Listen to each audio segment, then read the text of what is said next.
monde salue le grand cœur de Madame Dominique Ouattara. Et c'est vrai, avant cette pandémie, il y a eu plusieurs occasions ici à Jacquesville où nous avons reçu les dons de la première dame. Nous estimons, nous, à Jacquesville, que nous ne sommes pas surpris par ce geste de sa part. Mais au-delà de cette qualité de dame au grand cœur qu'elle est, je voudrais relever pour ma part une qualité qui n'est pas suffisamment mise en exergue. C'est la qualité de conseillère hors pair et de femme de paix. En effet, tous les Ivoiriens se souviennent de l'avant 5 mars 2020.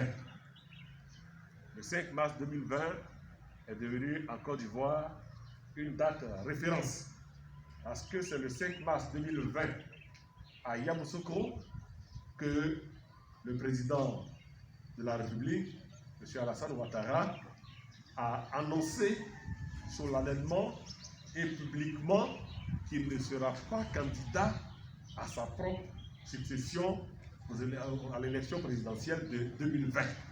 Mais avant cette date-là, la Côte d'Ivoire était sous. Il y avait la peur. Qu'est-ce qui va se passer en 2020?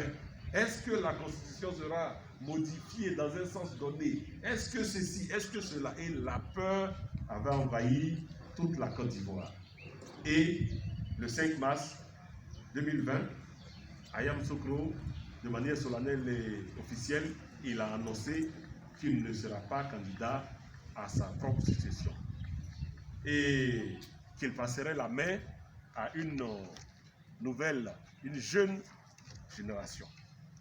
Et voilà que depuis cette date, la tension est retombée. Depuis cette date, la peur s'éloigne progressivement des Ivoiriens et l'espoir d'une paix renaît dans le cœur des Ivoiriens. J'ai fait ce détour pour arriver à ce point. Parce que ça n'a pas été suffisamment su, ça n'a pas été suffisamment dit. Pour que M. Alassane Ouattara n'écoute pas les chants de sirènes,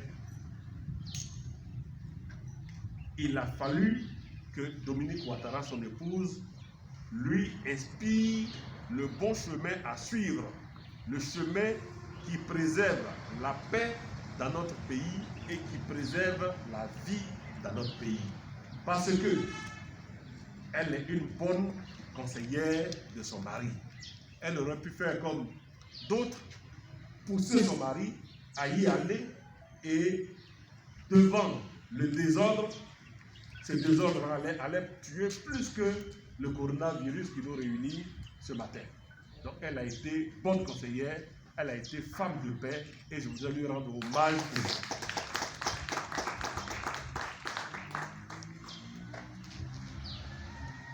Aujourd'hui, nous recevons les dons aux familles en difficulté, les dons aux familles vulnérables et le chef Sopi a bien campé la situation dans notre département. Nous avons l'impression que Jacquesville est hors de la Côte d'Ivoire. Jacquesville est dans le ciel et puis le reste de la Côte d'Ivoire vit les frayeurs de la pandémie. Non,